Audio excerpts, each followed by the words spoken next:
I know it's here somewhere. Finally. Oh, it's time for the doctor.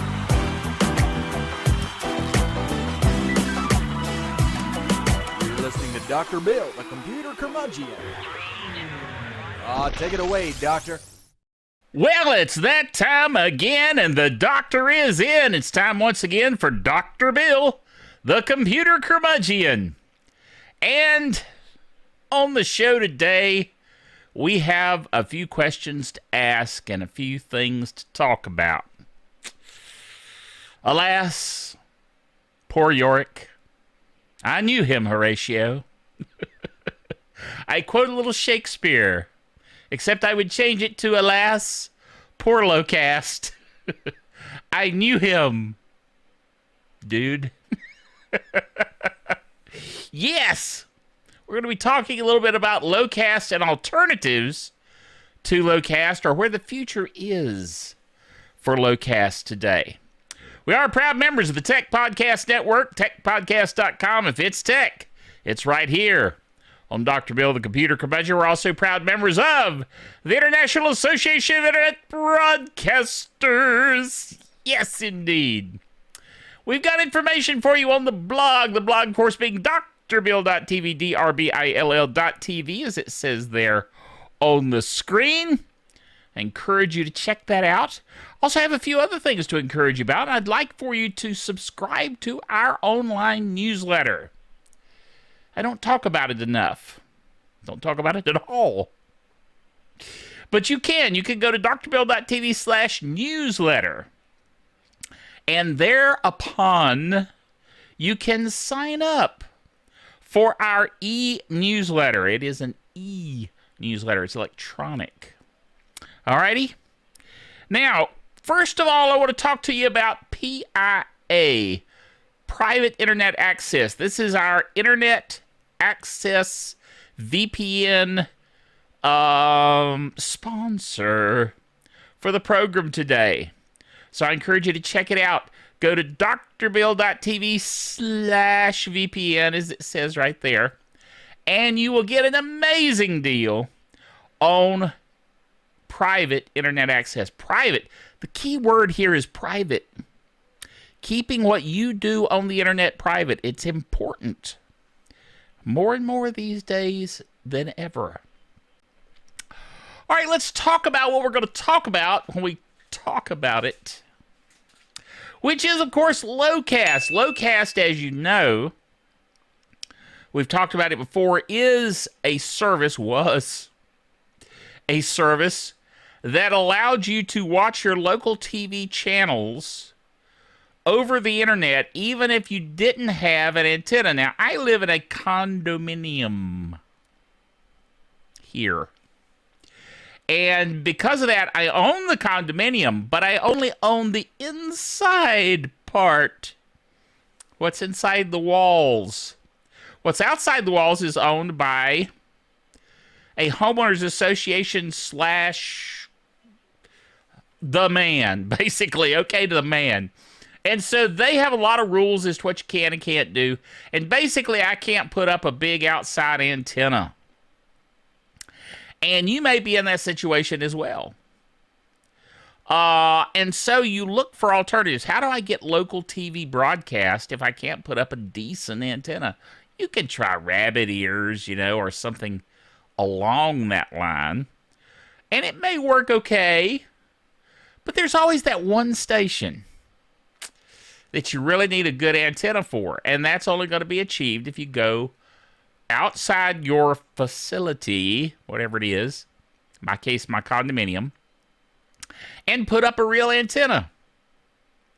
So Locast comes along and says, hey, we will allow you to watch local channels that you could get for free off of your off-air antenna, and we'll let you watch it over the internet. And if you've got a good internet connection, dude, you're set.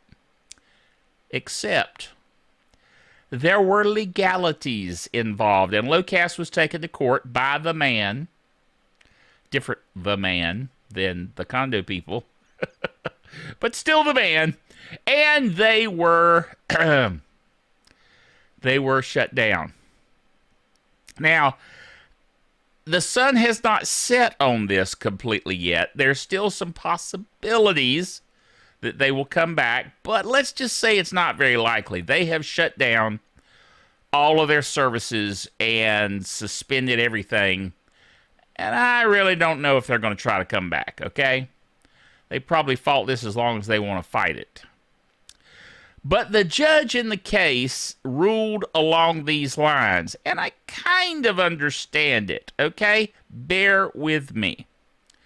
The judge basically said, according to the letter of the law, you can only retransmit if you are a nonprofit. You're not doing it for profit reasons. And Locast said, oh, we're a nonprofit and we don't charge. But even though they didn't charge officially, they asked for donations, and they would throw up a blurb every 15 minutes saying, if you want to get rid of this blurb, then you got to pay us some money. Which I did. I paid them $5 a month. And I felt like that was very reasonable. But see, here's the thing. If you got enough people paying you $500 a month, before too long, you're making $2.4 million, which is what they were making.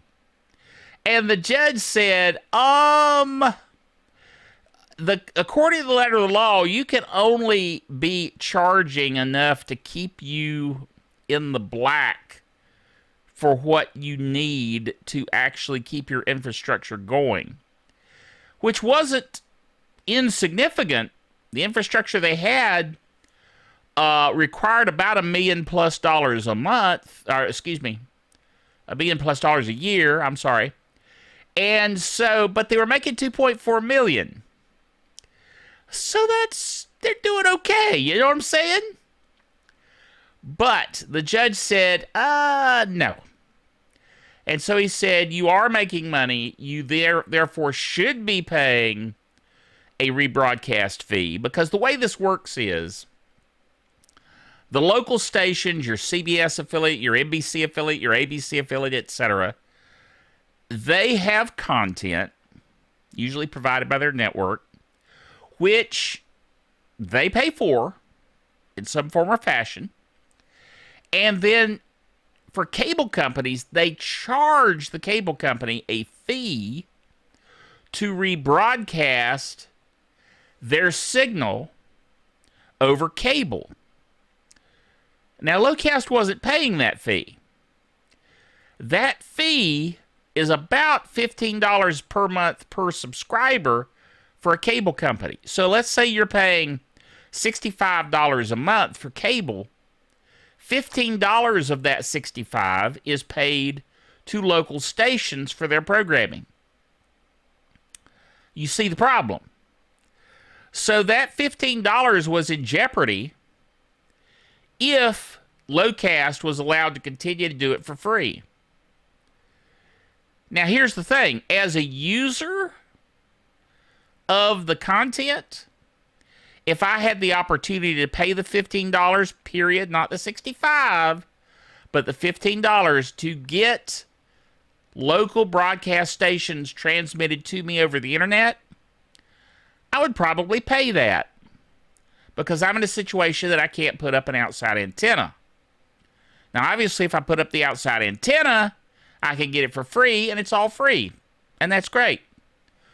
But in a case like this, I would probably be willing to pay the $15. Now, here's the thing. There's no service that does that right now. There is one coming up called, and actually I have a link on the blog. Let me put up the blog information once again here.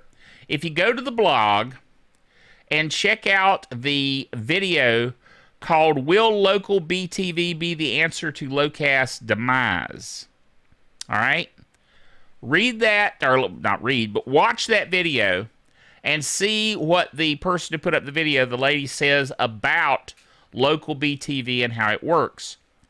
If they turn around and license the local TV signal for an area, the feed, and then charge that back to the customer, okay? And it becomes a viable, income source for the stations and business for local BTV, then I can see that continuing. And it could be that Locast, which already has the infrastructure, could do that if they would, and maybe they will. I don't know. Okay? But what I'm saying is, I feel like I would be willing to pay a reasonable fee to get it over the internet. Okay? Now, a lot of people might say, well, yeah, but Dr. Bill, why don't the local TV stations just go ahead and make that available as a service? Just, send it out over the internet like they do over the airwaves. Well, the bottom line there is willingness to do so, number one. But secondly, it's infrastructure. They would have to build out an infrastructure to do several things. One, they would have to be able to take their broadcast signal, encode it as a digital signal, send it out over the internet. But then that's not all. They would have to also have a visual TV guide kind of,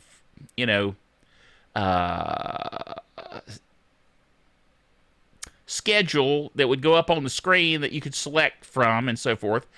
They'd also have to provide, well, not have to, but should provide a DVR type function where you could record programs and click on an option to record series and have it record series. But you can see there's computer back end on that. There's equipment back end on that. Somebody's got to go to the expense to do that, which is what local BTV will probably do. So I want you to watch that video and check that out. And Locast could do if they wanted to continue to exist in their close to their current form. So you see the issues here is the bottom line. Now, I even considered briefly, very briefly, I considered buying the equipment, which would cost $600 to $1,000, which is not really worth it, but buying the equipment to be able to receive local broadcasts, retransmit them over the internet so that I could then get it here at the condo. But it means I would have to have a couple of things. I would have to have a physical location where I could put up a decent antenna. I would then have to have in that physical location the space to put this box that would do the retransmission, which I found online, the box. And then I would have to be able to program and secure all that and send it out so that I could receive signals here at the condo. Well, if I had a physical location where I could put up an antenna, then, I wouldn't need all of this infrastructure. See what I'm saying? Now, there's ways I could do that. I could go to a friend. Okay, I've got a friend, let's say, for instance, that lives in Charlotte. I could say to him, hey, would you host this, meaning at your home? Would you allow me to put this box? I could then get all the Charlotte stations and have it sent electronically over the internet to me. But I'd have to buy the box. He'd have to have it at his house. He'd have to have an internet connection where I could send it out over that. No. So I'm not going to do that. I have a way to handle it for myself here in the condo. I'm not going to tell you how. Needless to say, it's a little bit. But I've got it where it's working. Okay? However, not everybody can do what I did. I understand that. And maybe they wouldn't want to. But anyway, these are issues. These are issues. And somebody needs to address it. And maybe local BTV, this company, that is described in the video on my blog, will be an answer for that. Or maybe Locast will continue in a different form. We don't know what's going to happen in the future. But these are things somebody needs to address, is all I'm saying. So that'll do it for this show. A little different show today.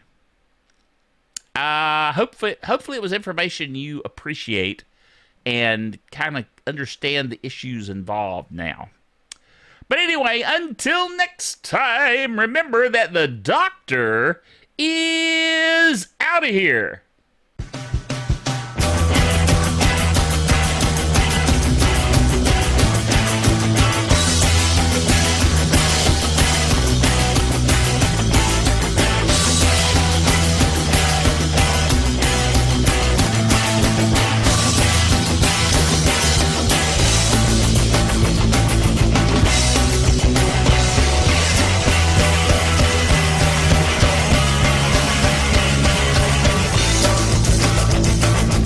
Dr. Bill, the Computer Curmudgeon, is a production of DrBillDaily.net with all the honors, rights, and privileges thereunto appertaining. If you're watching us on YouTube, be sure to subscribe to our channel and ding the bell to be notified of future videos.